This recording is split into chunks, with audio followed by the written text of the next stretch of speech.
Greetings, and in today's video, I'm going to tell you the 5 shocking things you'll discover being an options seller. If you're new, hi, I'm Linda. I, along with my husband, taught ourselves how to trade, sell stock options over many years. It has been a wonderful event in our lives. It's helped our money make money for us. We're not professionals, not giving financial advice, so take this as entertainment and light education. Okay, so what are the 5 shocking things you'll encounter when you successfully start to sell stock options? Number 1, I love Mondays. Can you believe that? I actually can't wait until the weekend is over. Rushing towards or I don't have any Sunday scaries. In fact, I'm thinking, come on, Monday, hurry up, hurry up. So why is that the case? Growing up, I hated the weekends, especially Mondays or especially Sunday night. And I couldn't wait for Friday night and the weekends because they were so fun. There was no work. It's relaxing. But ever since selling stock options, why do I love selling stock options? It's because it's the time to make money. The market is open, it's alive. The premiums are jumping like crazy on the option chain, and then I do my strategies, hit a couple buttons, and I earn my living through proof of work. Now, this didn't happen overnight. This took lots of time, lots of years, understanding the market, understanding numbers, understanding what are even stock options. So I love it. I just love Mondays so far to the point because the market is closed on some days. The market is closed on the weekends, obviously. And then the market is closed on major holidays. So I love Mondays and I love the when the markets are open so much that when there's a big holiday and the markets are closed, I get really sad. So, we have Christmas, Thanksgiving, we have President's Day, we have July 4th. The other markets where it's closed or it's a half day, it's a real big bummer because that means the premium is no more and it gets thinned out. It gets calculated for that week. So there's less premiums. And I love to push my buttons in the morning. It's a proof of work, made my wage, made my living, made my investments of the day. Felt like I did my one, contributing thing to society. So I love Mondays. I love when the markets are open. That's the first shocking thing. Shocking thing number 2, I look at money very differently now. Money looks different to me. Growing up, very poor immigrant family, parents worked second shift. Parents had to work a lot. We even did farmers market to help get extra income to sustain us for the year. I remember always lifting, a huge bushel of potatoes. They are so heavy, back breaking. At the end of the year, my mom would put all of the earnings into those really big commercialized business leather zip bag to put in those overnight safety deposit box in the bank. So we'll put all of our earnings from selling groceries and to a zipper lined leather bag. And I would see all the dollars in there, all the money in there, and it looked so much. It was such hard work. Some of us were given, so we had to get some money for school, to buy clothes, and for any extra incidentals. It was so precious to the point where anytime you take money out of that bag, it felt, painful. It was almost like painful to spend because you work so hard for it. And even now going forward, I have to really work at, uh, spending money is a painful experience because it's so precious because it always seems that it could leak because of salary wages.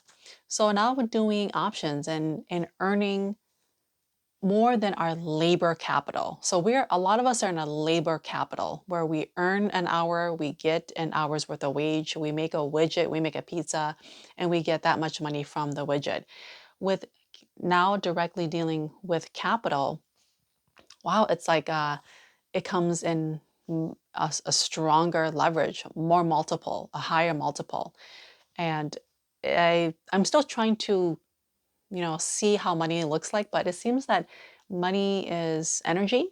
Money is, it kind of multiplies myself. Money is a time saver. That seems as of right now how I look at money. Where before I see money as a really hard thing to earn, and it's painful when you have to spend it. So now I look at money as abundant or more abundant. I look at money as a multiplier of myself with effort, and hopefully it could reduce time frictions in my life. So that's how I see money now. I never thought I would see it that way, but that's how I kind of see money now.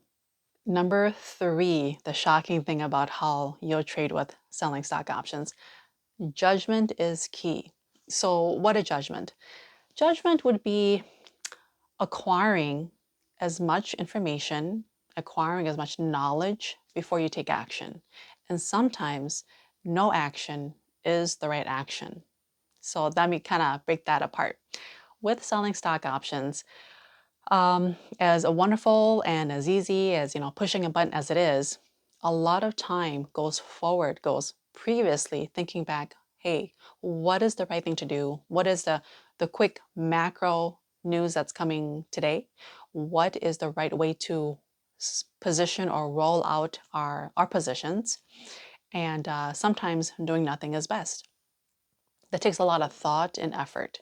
So, what's like the opposite of judgment? I would say the opposite of judgment would be something called brute force. Brute force is where you just pound it out, kind of like Hercules, and you pound it out and you go, go, go, you work, work, work until you almost die, and you tell to the world, I work so hard, I'm so busy.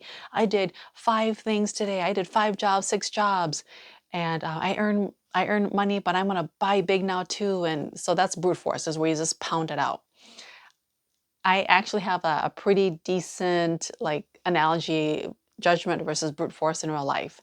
And that's kind of like perhaps doing the dishes. So brute force, doing the dishes, you look at the whole messy kitchen and you just start washing one dish at a time, just and you wash it, and you put it in all different spaces. You put it into the dish rack, water's dripping, you just go one at a time. It doesn't matter if the pots go first, the knives, you just grab whatever. Whereas judgment is like, I'm going to take a couple minutes, look and assess what's going on. It may take a little time, but I'm going to empty out the bin, the wash bin. I'm going to do the cups first, and then the plates, and then the pots, and maybe save the knives for last so that I don't cut myself. So it takes more time, but then at the end, it looks much, much nicer, and you could even put it away nicer. It's more safe. So that's just judgment. Okay, it takes more time, but you end up with the best or the better outcome. Not necessarily the strongest outcome, but you end up with the best or the better outcome. Judgment. Okay. So number four, the shocking thing, and this one, it might be the most shocking, just like what the thumbnail says. Ever since selling stock options and working on our specific strategy, I have so much time. Now, I'm not saying that to boast, to show off. And sometimes I'm wondering if, am I doing something wrong? Why do I have so much time? Shouldn't my eyes be glued to the screen all the way until 3:30 p.m.? And I should look at each candlestick, it moves a fraction of a micron and I have to do all these action. No, no. Our strategy is very specific, and it only truly takes up when markets open about maximum about 20 minutes. So it's I have a lot of time. And to be very honest, being very candid, open with you, I have to fill up the next 12 hours of my day. So, granted, 2 or 3 of those hours are dedicating to cooking and cleaning and getting things ready for the house, making sure I have quality time with my children, a few more hours for that. And still, I have a lot of time. So that's why I'm kind of, doing this YouTube channel to fill up my time in a meaningful way. But I really have a lot of time. Again, not to boast. To some degree, I struggle with having this time, but that is the benefit of working directly with capital and leveraging capital, making that grow so that I don't have to deal with labor capital, which is 1 hour of work, 1 hour of pay, one widget, the money for one widget. Working directly with capital allows more leverage, and in this case, benefiting more time. So number four is I have a lot of time. And then the last thing, number five, the shocking thing you'll encounter when selling stock options. This one I think is equally as shocking as number 4, is that very few people care to know what I do. So throughout the years, I've lightly told family and friends that I took the time to learn trade stock options and found a really good strategy. I've tested it out, stress test. It has done many wonderful things to myself, my family, and surprisingly, it's met with crickets. They'll say, "Oh, that's really cool. Let's go watch a movie instead." So, and there'll be a few people who are inquiring more information, and there might be one or two that says, "Okay, show me what you do. That sounds, too good to be true. What is this thing called the stock market or stock options?" So I've come to the conclusion that people do what they want to do, or people do with what they're familiar with. And you know what? That's totally okay. That's a good thing. People will do what they want to do. And when they want to learn something new, they will move heaven and earth to do it. So it's not my place to influence them or get my family and friends to kind of nudge them, hey, do this thing called stock options. That's not my place at all. They have complete agency to do what they want, as anybody should. But if they do want to know, I'm here to give them some pointers of what it is and give them some definitions of how to set any good strategies up. The big takeaway is that not a lot of people care about this, which is totally fine. People will do with what they're familiar with. They might take 2 or 3 side hustles. Some people might take out a loan and go to school for an MBA or a master's so that they might get a higher pay at their workplace, or they might have more accolades and letters to their name. Whatever the case is, that again, people do with what they are taught or know and what they're familiar with. So stock market, and especially stock options, that sliver of stock options, is not a familiar item to the general public. So that's what I've learned. It's kind of shocking, but it is what it is. Okay, so I'm just going to review the 5 shocking things you'll encounter as you become a successful stock options seller. Number 1, I love Mondays. I love it when the market is open. I don't have any Sunday scaries, and I can't wait till the weekend is over so that I could start trading and start selling options. Number 2 is money looks different now, and I'm still trying to grapple with what it is, but it seems that money is energy. It's time freedom. It seems like money is energy. It's time freedom, or it can multiply my effort. Number 3 is judgment is much more important than you think. Judgment is critical to having success. Not brute force, not working at all, but acquire lots of judgment to have the best or the better outcome. Number 4, I have a lot of time on my hands. My strategy is really specific, and it only takes up about 20 to 30 minutes in the morning when I set up my positions for the day. I'm not a day trader. I don't look at every little candlestick movement all the way till the market closes.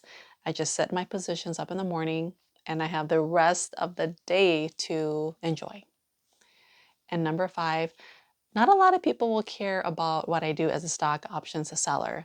Perhaps it's unfamiliar, it might be too hard to learn, and people want to stay with what they're familiar with.